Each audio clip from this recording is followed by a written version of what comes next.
Hello and welcome to the world of astronomy. Quantum theory.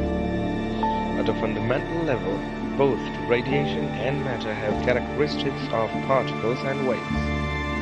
The gradual recognition by scientists that radiation has particle-like properties and that matter has wave-like properties provided the impetus for the development of quantum mechanics.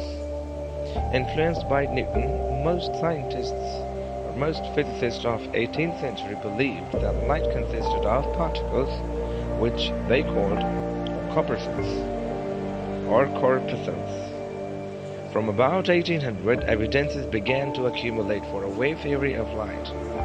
At about this time, Thomas Young showed that if monochromatic light passes through a pair of slits, the two emerging beams interfere so that a fringe pattern of alternately bright and dark fringes or bands appear on the screen. The bands are readily explained by a wave theory of light.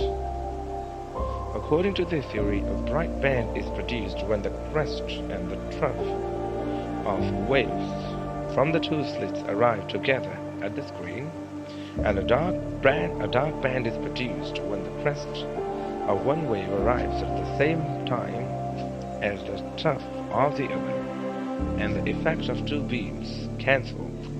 Beginning in 1815, a series of experiments by Augustin Jean Fresnel of France and others showed that when parallel beams of light pass through a sunlight or a single slit, the emerging beam is no longer parallel but starts to diverge, and this phenomenon is known as diffraction. Thank you.